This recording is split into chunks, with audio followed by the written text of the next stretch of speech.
say now, why are we taking this risk to anger the United States of America? And the answer is this: we are not angering the United States of America. They are angering themselves. Hey guys, welcome back to Carib 21 Network.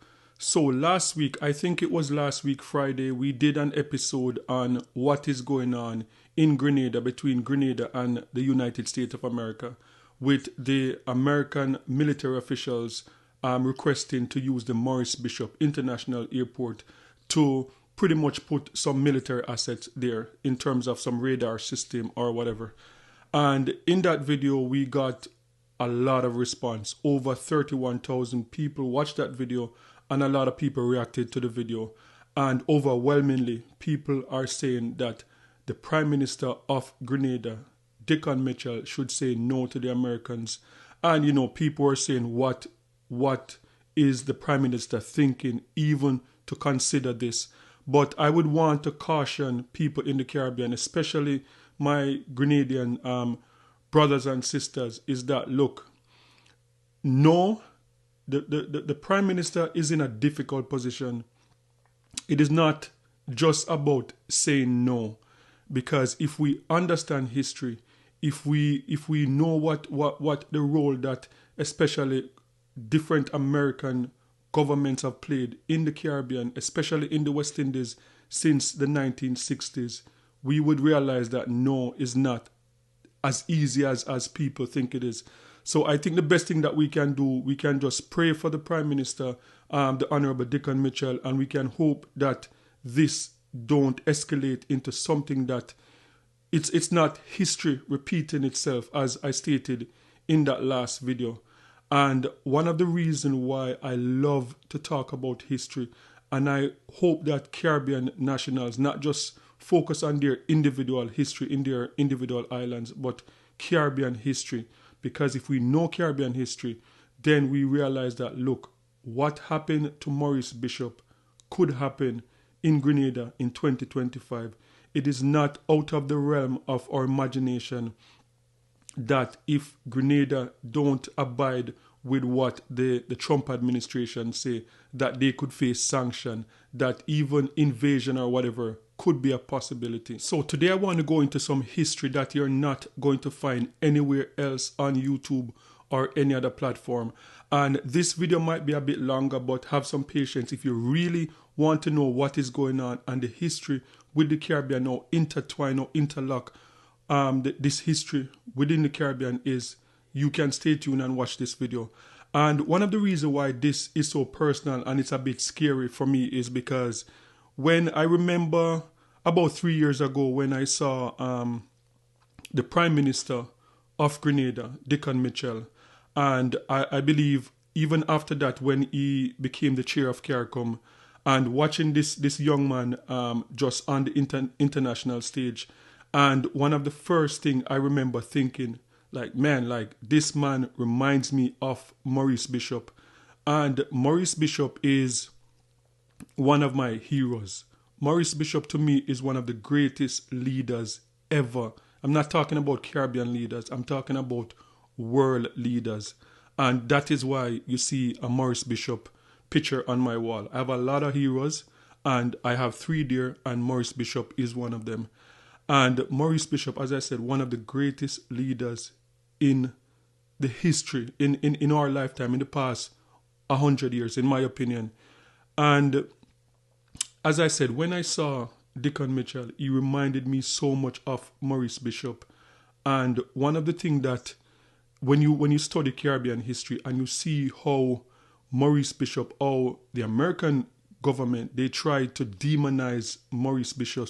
They call him a socialist, and when that wasn't bad enough, they started to call him a communist, a Marxist, and they did everything in their power to demonize this young leader in Grenada. And what was this man guilty of? What was Maurice Bishop guilty of? Than wanting to have free education for the people of Grenada, for having good health care for the people of Grenada, and good jobs. That was what he was guilty of.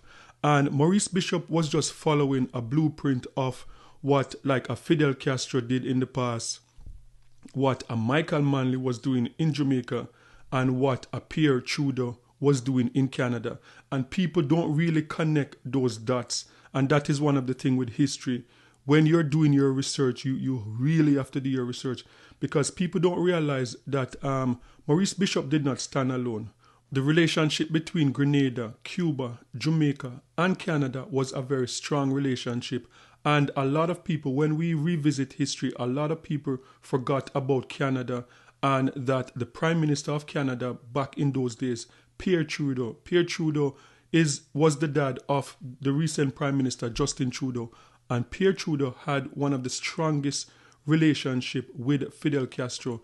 And when you look back in history, Pierre Trudeau was the only one of those leaders that was never attacked in the same way that we saw the Prime Minister of Grenada was attacked, and the Prime Minister of Jamaica and Fidel Castro himself was attacked and demonized.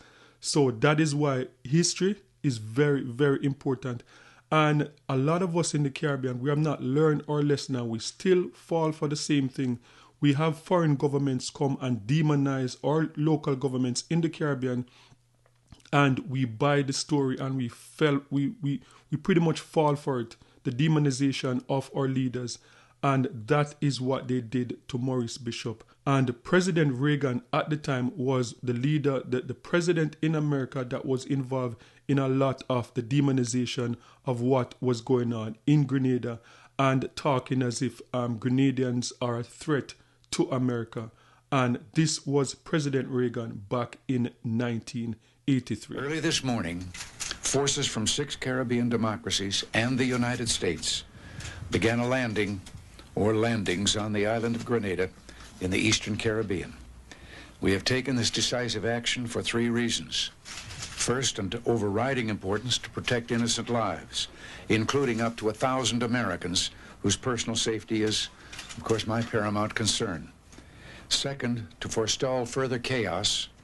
And third, to assist in the restoration of conditions of law and order and of governmental institutions to the island of Grenada. So that was President Reagan in 1983, and that is something similar to what we see going on now with the Trump administration, with the demonization of Venezuela, and with them using that demonization to set up like a justification for going in and to have an invasion. And we saw that took place in Grenada in 1983. And when I talk about history repeating itself, one of the crazy things that when you look back on America history, there are only 2 presidents in the history of America that became president without being a politician. And President Reagan was the first one.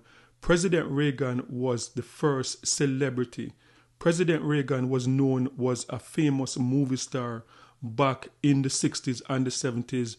And he came in movies like Law and Order, I think, is one of his big movies, and he transitioned into the presidency. And we see the same thing with Donald Trump, that a celebrity, like not a career politician. And the irony of this thing that's happening with Grenada now, that the last president that the planned invasion of Grenada was also a celebrity. So that is something why when I look into it and I'm like, man, like, I really hope that history don't repeat itself. This is really what I'm talking about. And as I said, like a lot of us in the Caribbean, and we see it happen in Africa and also Latin America, the demonization of leaders. When you look in countries that are rich in natural resources, and you talk about our leaders, oh, they're corrupt and they're taking the wealth for themselves, and we're not putting responsibility on the European and American countries that will come in and take our oil, take our gold, take our bauxite for nothing, but we are quick to blame our politician. And I would challenge anyone to go find one clip anywhere on YouTube, on Instagram, a writing, an article, anything with Maurice Bishop saying anything controversial. All this man did was speak life into his people, into the people of Grenada. That's all Maurice Bishop did. The fact of the matter is They tell us if you're speaking Dutch, you the best. If it's English, you the best. French is the best. Spanish is the best. American is the best. And all of us hating each other. When in fact we are one people from one Caribbean with one struggle and one destiny. We see it therefore as one of our historic duties and responsibilities to pull down these artificial barriers of colonialism and to develop that oneness and that unity that we nearly lost. We believe it is critically necessary to have close relations with all of our neighbors. It is becoming more and more difficult for developing third world countries to go forward. Because unfortunately our economies remain by and large dependent on and tied to the capitalist world economies. And therefore, when the capitalist world goes through their cyclical crises, one after the other, it has an immediate effect on us. As we say at home, when the capitalist world catches a cold, we catch pneumonia. And the crisis in the capitalist world has been deep. In all of the developed industrialized countries, there is greater and greater unemployment. And as this unemployment goes deeper and deeper into the society, the people who feel it the most are the poor and working people. The massive cutbacks.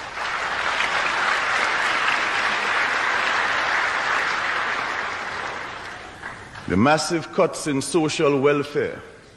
The cuts are not coming in the arms race. The cuts are not coming out of the arms budget.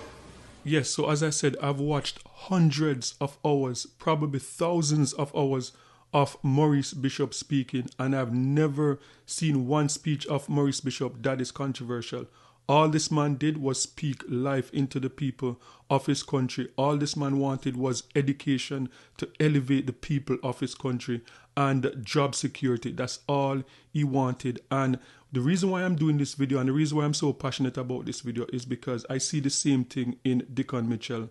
And I am worried that if Dickon Mitchell is forced into a situation where he's going to have to choose the safety of his people, of Grenadians, in terms of saying like, look, if I resist what the American government said, then I could be forced into an embargo. And can the people of Grenada manage an embargo?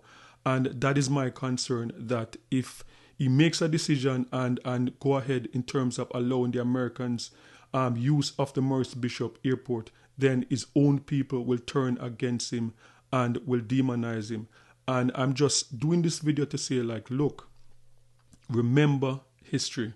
Remember what happened to Maurice Bishop. Remember what happened to Michael Manley in Jamaica. And if you don't know about the history, trust me, we are in the age of information now, and a lot of information is out there to learn about our history. And this is what I'm trying to do, to let people know that, look, Maurice Bishop, all Maurice Bishop stood for was empowering his people, and he was demonized. And do not make the same mistake with Dickon Mitchell. You ever notice how the U.S. only calls it a dictatorship when it's a black country that's decided that they don't need saving? Because in 1979, this 35-year-old man led a revolution on his little island called Grenada. And when he tried to build something real, schools, healthcare, literacy, America called him a communist and made sure that he never got to finish what he started. Meet Maurice Bishop. He wasn't chasing power, he was chasing dignity. Bishop and his people threw out a corrupt leader named Eric Gary. He built free schools, made healthcare accessible, and launched adult literacy programs that nearly wiped out illiteracy on the island. He'd tell people that they must be the engineers of their own futures. That line hit different because he actually meant it. Grenada started looking like proof that a small black nation could thrive without begging the U.S. or Britain for approval. Then Bishop linked up with Cuba for doctors, teachers, engineers, not missiles. But Washington saw that as a threat. Reagan's team went on TV calling that little island a Soviet base because they were building airports to bring in tourism. Imagine that. An airport becomes a reason to invade? The real fear wasn't communism. It was a black country standing on its own 2 feet. But by 83, people inside Bishop's own party started turning on him. His deputy, Bernard Cord, accused him of being too popular and had him locked up. But the people weren't playing that. Thousands of Grenadians marched. They freed him and they carried him through the streets. And within hours, soldiers loyal to Cord opened fire. Bishop and several ministers were taken to Fort Rupert and executed against a wall. And 6 days later, the U.S. invaded under something called Operation Urgent Fury. They said it was to restore democracy. You don't bomb a tiny island filled of 100,000 people to restore anything. You bomb it to remind them who's in charge. After his death, people cried in the streets. He wasn't a dictator, he was hope. And the U.S. couldn't let that stand. So they buried him under headlines calling him a Marxist puppet. Meanwhile, the airport that he built, it still stands. They renamed it Maurice Bishop International Airport. Every plane that lands there touches the ground that he dreamed up. Maurice Bishop didn't die because he failed. He died because he made freedom look possible. Because every time a black nation tries to build something of its own, the empire shows up with bombs and a press release. They call it democracy, but really?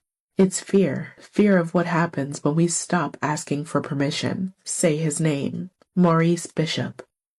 And one of the things that was so fascinating about Maurice Bishop is that I believe that Maurice Bishop knew that he was going to die.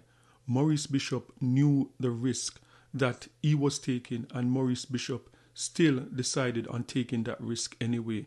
And that is why Maurice Bishop is right up there as one of my heroes and one of the greatest leaders in the history of humanity for me. And Maurice Bishop knew this because there was an example before Maurice Bishop. Maurice Bishop in 1983 would have had all the information knowing what Michael Manley went through in Jamaica, knowing the demonization of the Michael Manley administration in Jamaica that they encountered via the U.S. government. The U.S. government had a demonization campaign on Michael Manley in Jamaica from about 1975. And as I said, Maurice Bishop would have had all that information, all the information of the attempted assassination of the Prime Minister of Jamaica back in those days, and the whole destabilization campaign of Jamaica. Maurice Bishop would have had those information, and he still went ahead and fought for the people of Grenada. Why are we taking this risk to anger the United States of America? And the answer is this: we are not angering the United States of America. They are angering themselves. They are not going to tell me what relationship I have with Fidel Castro. We have that friendship with Cuba as part of a world alliance of third world nations that are fighting for justice for poor people in the world. And I tell you as the party leader, as long as this party is in power, we intend to walk through the world on our feet and not on our knees. And one of the reasons why I believe it is very important for Caribbean history that we can't have our own history in a bubble. We can't just be doing individual, like I'm Jamaican, so I only know about Jamaican history. I know nothing about what took place in Barbados, what took place in Grenada. Because if we're not connected and knowing each other's history, we are going to fall in the same traps that other countries, other islands in the Caribbean fell into.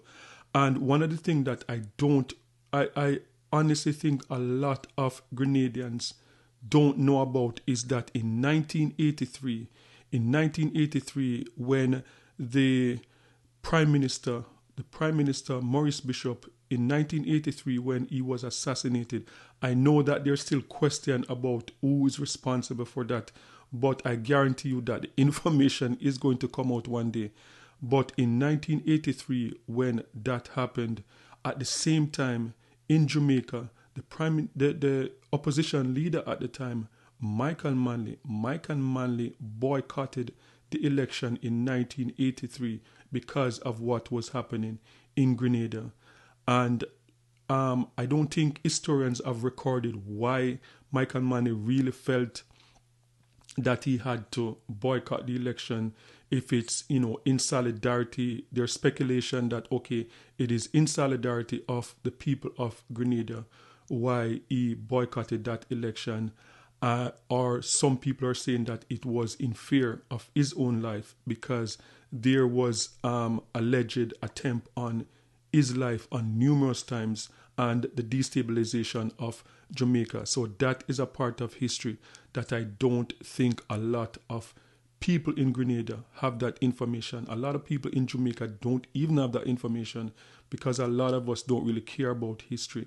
And that was the only time in Jamaica's history that a political party did not run an election. They just boycott the election, and the Jamaica Labour Party, they took all 60 seats that year.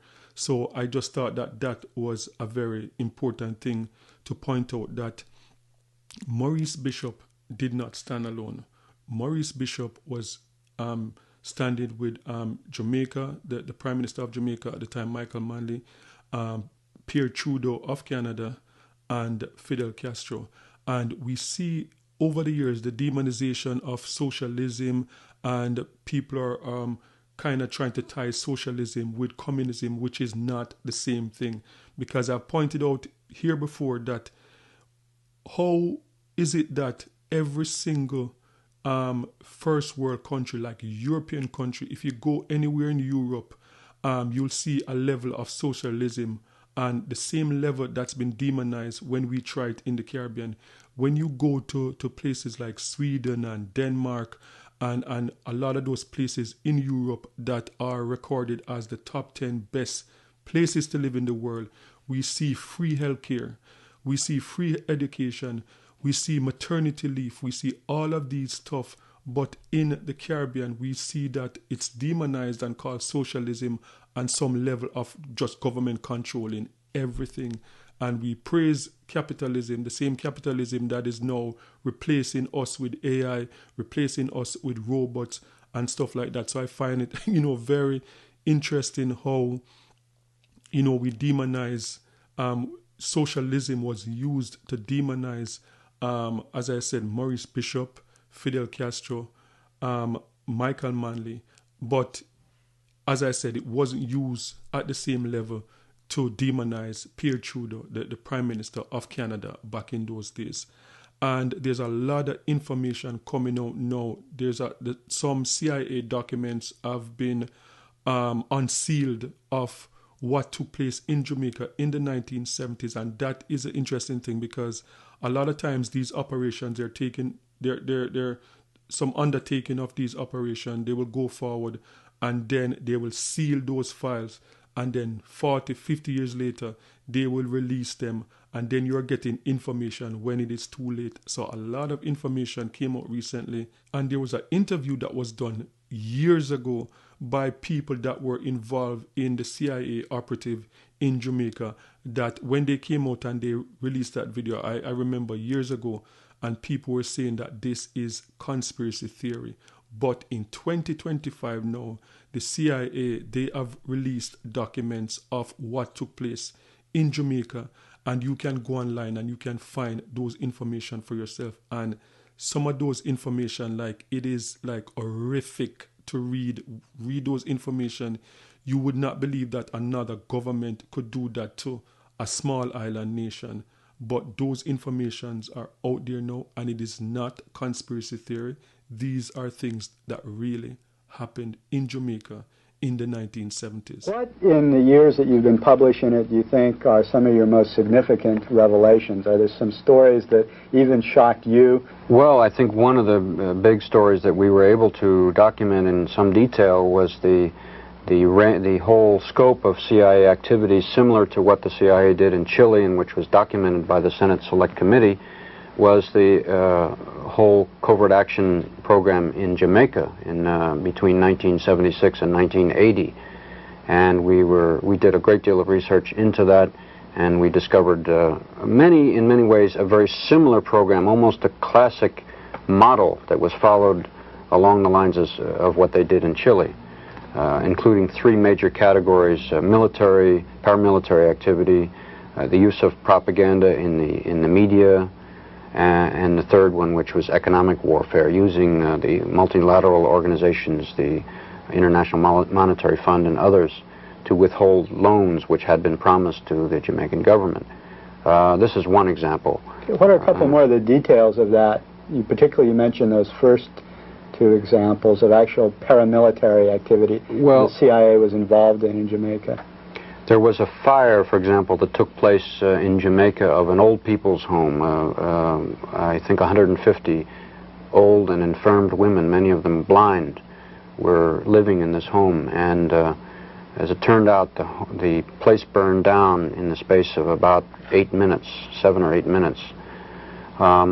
It was discovered that the phone wires had been cut and that the exits had all been blocked. Even those who could see their way out could not get out. That the means by which the fire was set was the use of a petroleum jelly, which was unavailable in Jamaica. This was one indication, among others, that there was outside help. Why would the CIA, you might ask, why would the CIA want to murder 150 old women? It was because it was an effort, part of a very large-scale effort to discredit the government in Jamaica, which was at the time headed by Michael Manley, the Prime Minister. There were images produced of Michael Manley in the media, in the Daily Gleaner, which was the newspaper which the United States, through the CIA, helped to support. And there is a good deal of evidence of that. There were images of Michael Manley showing a death mask. I mean, it was his face which had been somehow made to look like a death mask, although it was pretending to be a photograph of him. And there were many ways to try and discredit him. This is very, very similar, in fact, to what the CIA did to try and discredit Salvador Allende in Chile. If you remember, Richard Nixon instructed the CIA in a meeting which was in 1970 in the White House, and there was a document in the Senate report which is reprinted, and he said, "Make the economy scream." Those were his words. And that's, of course, what the CIA proceeded to do in Chile, and that's what they also did in Jamaica. They also furnished a lot of munitions and assistance to the terrorist squads that were going around killing people in the cities and also in the countryside in Jamaica as well. That's correct. Well, John, you had a trip down to Jamaica, and you saw a lot of these things about Jamaica with your own eyes, right? Yes, indeed. A very moving, a very interesting trip to me to see a target country at a time in the height of a CIA operation when I was completely outside. So there's no way that I could see the problem that journalists have always had when the U.S. government was targeting on a country in a situation, trying to destabilize it, overthrow or manipulate the elections or whatever, of trying to figure out what's going on when you don't have access to all of the flow of cables and the discussions in National Security Council meetings and whatnot for the planning. I observed that from published information, the CIA station there was quite large for that size of a country. It was huge, in fact. It was bigger than any station I knew of in Africa, although Jamaica was a fairly small island with 2 million people. That's typical of when the CIA has got a big operation going in a place. They beef up the station and beef up the offices back stateside. The tone and flow of articles in the Gleaner was, of course, as Lou says, definitely a chapter out of Chile or a chapter out of the Angolan operation. Every indication of a massive CIA operation going to destabilize the government, to make the economy scream. And in that case, I would say that probably someone got promoted for that one, probably several people. Because Manley was run out of office. Because it worked. By a legitimate election. Without a scandal, without an assassination, without the things that have caused the CIA so much grief, Manley, a champion of social democracy, of giving the people a piece of the pie, was thrown out of office, and an arch-capitalist was put in office. And again, there was minimal adverse publicity. Lew Wolf and the others were studying the situation and did publish about what was going on, but it was not published in the New York Times and the Washington Post, and the big television networks didn't do studies on it, primarily because even if the journalists of the big organs knew what was happening and might have wanted to, they really just, because of the secrecy, couldn't get the truth about what the United States was doing. Okay, so if you have made it this far, my only request, like as I said, this video was going to be a bit longer, and the only thing I'm asking for people to do is that whatever decision the Prime Minister of Grenada, the Honorable Dickon Mitchell, makes, I believe that we Caribbean nationals should support the Prime Minister and don't fall for the same trap where we're going to demonize the Prime Minister when we know that there's no way this man can stand up to the mighty force of America.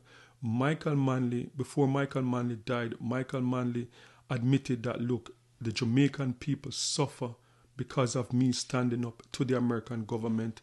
And in retrospect, I would probably have compromised a little bit more. And I know it just sounds strange, but the reality is that we see what is going on in Haiti. We see what is going on in Cuba. We see what is going on in Venezuela. I lived through the 80s in Jamaica when food was rationed because of an embargo type on Jamaica, where Jamaica was restricted from getting anything, international aid or certain things. They had a sanction on the tiny island of Jamaica, all because the Prime Minister was standing up to the mighty America. So please do not make that mistake. Whatever the Prime Minister, Dickon Mitchell, decide, just pray for him and do not demonize and fall for the same trap that we have always been falling for.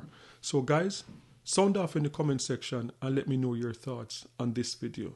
And don't forget to like, share, and subscribe for more amazing content. And remember, peace. I'm out.